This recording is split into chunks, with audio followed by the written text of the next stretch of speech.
Eterno a todos, mais uma lição da Escola Bíblica Dominical, esse terceiro trimestre que tem como temática a razão da nossa fé. Assim cremos, assim vivemos. Nessa terceira lição estaremos falando sobre a Santíssima Trindade, um só Deus, em três pessoas. Talvez a Trindade seja o tema mais complexo relacionado às doutrinas bíblicas sistematizadas ali na teologia sistemática. Estaremos aí buscando desenvolver alguns pontos pertinentes, o qual estaremos trabalhando nesse próximo domingo nas nossas escolas bíblicas dominical, que acontece sempre pela manhã, na maioria das Assembleias de Deus, sempre no horário da manhã, em nossas igrejas, portanto.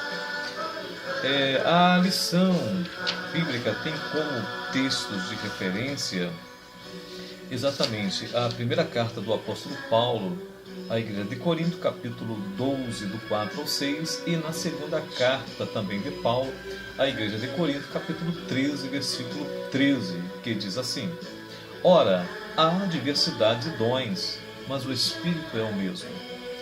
E há diversidade de ministérios, mas o Senhor é o mesmo. E há diversidade de operações, mas é o mesmo Deus que opera tudo em todos. Paulo, escrevendo na segunda carta, capítulo 13, versículo 13, diz: A graça do Senhor Jesus Cristo, e o amor de Deus, e a comunhão do Espírito Santo sejam com vós todos. Amém. Amados, a doutrina da Trindade, ela tem sido mal compreendida desde o surgimento aí da Igreja do Senhor. Essa má compreensão, ela se exterioriza de forma mais gritante, principalmente a partir do século II. Alguns que até mesmo compreendem que essa dúvida não teria ocorrido no primeiro século. Não concordo. Eu creio que no meio de um contexto sincrético, de uma pluralidade de religiões, principalmente as de mistério, que são bem presenciadas ali no primeiro século, o século em que o Senhor esteve encarnado entre nós, deveria, já naquele contexto, ser criado algumas dúvidas, não no contexto da palavra própria Trindade, pois ainda não existia. Tal palavra, Trindade, ela só vai surgir no contexto latino com Tertuliano. Mas, implicitamente, como nós veremos nessa lição, a Trindade ela já pode ser percebida no culto cristão, já exteriorizado nas igrejas do primeiro século, ou seja, no primeiro momento, nas casas e prédios alugados, a fim de cultos específicos. Então vamos falar um pouco, primeiramente, dessa necessidade, dessa construção do termo. A partir do segundo e terceiro século, os próprios filósofos que circundavam a igreja começam a ser chamados à atenção por esse desenvolvimento da igreja. Nesse contexto, surgem ataques, tanto externos como internos. Inclusive, penso que os maiores ataques foram exatamente os internos, ou seja, são heresias que surgem de dentro da própria igreja de Jesus. Nós vamos poder perceber isso dentro do contexto da nossa lição no século IV, com Arion, que era um presbítero dentro da igreja. Mas antes disso, quanto à temática da Trindade, nós podemos perceber já no século II, século III, alguns grupos surgindo de dentro e fora da igreja, atacando, por exemplo, a deidade de Cristo, que é um tema principal do segundo concílio, ou melhor, do primeiro concílio da Igreja, que foi em 325, concílio ecumênico de Nicéia. Nós protestantes, entendemos que 4 concílios somente ecumênicos têm relevância para a fé cristã genuína, biblicamente falando, que é o 325 de Nicéia, 381, primeiro de Constantinopla, o de 431, que é o primeiro de Éfeso, e finalmente, no século V, em 451, o quarto concílio, o de Calcedônia. E nesse primeiro concílio de Nicéia não se trabalha, em primeiro momento, a questão da Trindade como afirmam, por exemplo, nos dias de hoje, alguns grupos que não concordam exatamente com a questão da Trindade. Mas, na verdade, o concílio de Nicéia, ele não trabalhou essa questão da Trindade. Ele vai trabalhar, ele vai defender a divindade de Jesus, em vista que alguns grupos vêm atacando exatamente essa divindade do nosso Senhor e Salvador, Jesus Cristo. Somente no concílio de 381 ecumênico primeiro de Constantinopla é que vai se entrar em voga ali a questão também dessa defesa, dessa apologia, desse tratado apologético quanto à questão propriamente dito da Trindade. Tá? No nosso primeiro tópico, nós estamos em primeiro momento falando dessa unidade, como até mesmo o próprio título da lição nos diz, a Santíssima Trindade, um só Deus em 3 pessoas. Ou seja, a Trindade, ela não é o que a Igreja era acusada de promover, uma crença a 3 deuses, o triteísmo, que, aliás, era desenvolvido por algumas crenças dentro da religião ou das religiões de mistério, como o mitraísmo, por exemplo. Só que os concílios, eles, pelo contrário, eles não defendem um triteísmo, mas eles expurgam qualquer ideia de um triteísmo a fim de defender aquilo que a Bíblia diz, que é uma trindade, ou seja, um Deus que é percebido através de 3 pessoas, do Pai, do Filho e do Espírito Santo. Nesse contexto desses ataques, principalmente filosóficos, que surgem, e de sua influência na própria Igreja, como foi o caso do próprio Arius, vão surgir os chamados apologetas. Eram homens que tinham uma sabedoria e uma organização dialética quanto os estudos teológicos, coisa que faltava aos pais apostólicos. Então, esses apologetas, tanto do Oriente, os gregos, como do Ocidente, os latinos, eles vão organizar tratados a fim de defender, por exemplo, a questão dessa trindade, ou seja, do trinitarianismo. Um Deus que pode ser percebido através de uma única substância nas pessoas do Pai, do Filho e do Espírito Santo. Ou seja, uma só substância. Esses pais, eu vou citar alguns. Quanto aos do Oriente, é importante a gente também citar que em 476, século V, haverá uma divisão. Ou melhor, vai haver a queda do Império Ocidental pelas tribos bárbaras e vai haver uma hegemonia, então, do Império Oriental, que vai até 1453, com o fim da Idade Média. Em 1054, vai haver a divisão para Oriente e Ocidente. A capital do Ocidente, Roma, e a capital do Oriental, Constantinopla, uma homenagem ao imperador Constantino. Mas antes mesmo da queda do Ocidente, nós já podemos perceber uma rivalidade de teólogos, entre os teólogos, orientais e ocidentais. E até mesmo quanto essas doutrinas basilares da fé cristã, vai haver algumas divergências. Né?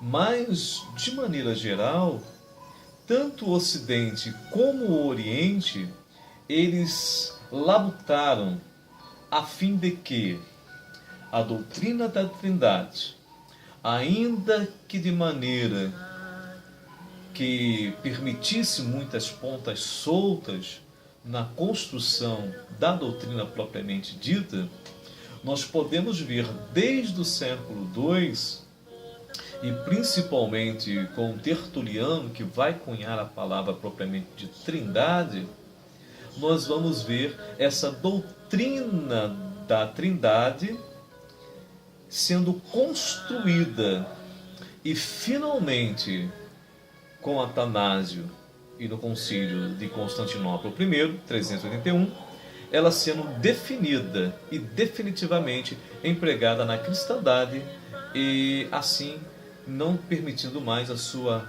violação.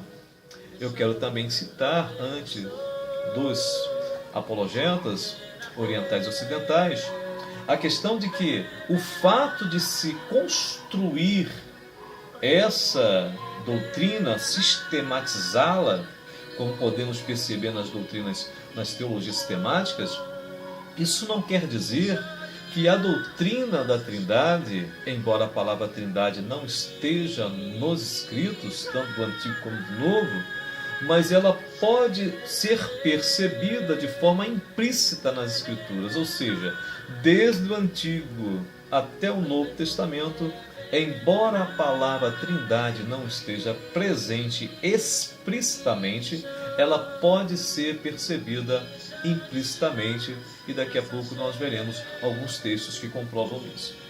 Quanto aos pais apologetas, nós podemos aí citar na questão do Oriente, ou seja, os gregos, podemos citar Aristides, Flávio Justino, Tarciano, Atenágoras, Teófilo, Clemente, Orígenes, são os principais aí gregos. Então começa com Tarciano, Atenágoras, século II, então, até o século III, Orígenes, 185 a 253. São os pais apologetas ou apologetas que defenderam a fé cristã baseando-se nas Escrituras com um pensamento mais intelectual, mais acadêmico e até mais filosófico, quanto esses ataques heréticos que surgiam de fora, de filósofos, e que não só de forma taxativa pelos mesmos, mas através de influência dos mesmos, como gnósticos, por exemplo, dentro da própria igreja, influenciando, portanto, alguns irmãos na igreja, tanto no Ocidente como no Oriente. Da parte latina, ou seja, ocidental, podemos citar Irineu, 130 ou 135, mais ou menos, o seu nascimento, e foi martirizado em 177, então, portanto, século II. Hipólito, também do século, agora no século III. Nós temos também Tertuliano, que vai criar, propriamente dito, o termo Trindade no contexto latino, já que essa palavra ela já tinha sido utilizada no contexto grego. Cipriano, século III, importante figura dentro do contexto da igreja. Então temos aí os principais apologetas que, portanto, se destacaram por uma sabedoria mais assim, no nível mais intelectual, a fim de defender esses ataques heréticos aí. Como eu havia dito, essa palavra ela está implícita no Antigo e no Novo Testamento. Por exemplo, vamos ler alguns textos na Bíblia Sagrada. Podemos citar, em primeiro momento, o livro de Gênesis, capítulo 1. Livro de Gênesis, capítulo de número 1, verso de número 26. Verso 26, Gênesis 1, 26, que diz: Então Deus determinou, façamos o ser humano a nossa imagem, de acordo com a nossa semelhança. Domine ele sobre os peixes do mar, sobre as aves do céu, sobre os grandes animais e todas as feras da terra, e sobre todos os pequenos seres viventes que se movem rente ao chão. Então, quando ele diz aqui, façamos, está naturalmente no plural. Quando ele diz também a nossa semelhança, então nós podemos ver que aqui está tratando de mais de uma pessoa. Inclusive a palavra Deus aqui é a palavra no hebraico Elohim, que é exatamente o plural da divindade. Embora alguns grupos dizem que aí é uma questão de majestade, não. Aqui é o plural de Deus, ou seja, há mais de uma pessoa. Não há mais de um Deus, há mais de uma pessoa na pessoa da substância de Deus. Tá? Naturalmente que é um pouco forçar a barra quanto uma trindade propriamente dito, mas pelo menos uma coisa é certa: existe mais de uma pessoa presente aqui. No capítulo 3, versículo 22, podemos perceber isso também. Capítulo 3 de Gênesis, versículo de número 22. Então disse Yahvé, Deus: eis que agora o ser humano tornou-se como um de nós. Então há mais de um. Há mais de um. 11:6 também vai nos mostrar que há mais de uma pessoa, presente no texto. 11:6. Então falou o Eterno Senhor: eis que a humanidade se constitui em um só povo, e falam todos a mesma língua, e essa construção é apenas o início de suas iniciativas. Em breve nada poderá impedi-los de realizar o que quiserem. Versículo 7. Portanto, vinde, confundamos a linguagem dos seres humanos, ou seja, deixamos e confundamos. Podemos perceber que há mais de um ser presente. Tá? Então temos ali a presença do Eterno sendo percebido através de, no mínimo, duas pessoas. Tá? Temos também o texto de Isaías 6:18. Embora o Shema nos diga, lá em Deuteronômio 6:4, ouve Israel, o Senhor, nosso único Deus é o único Senhor. Embora esteja se aplicando à unicidade de Deus, isso também, embora possa em determinado momento entender que aqui, por ser a unicidade, não pode haver mais de um, realmente mais de um Deus, não. Mas quando você vai lá no Novo Testamento, em Marcos 12, 29, versículo 32 também, você vai perceber que o próprio Cristo, que atribui a Ele o ser divino, portanto que em João, me parece no capítulo 8, quando ele atribui a divindade a ele vai ser apedrejado.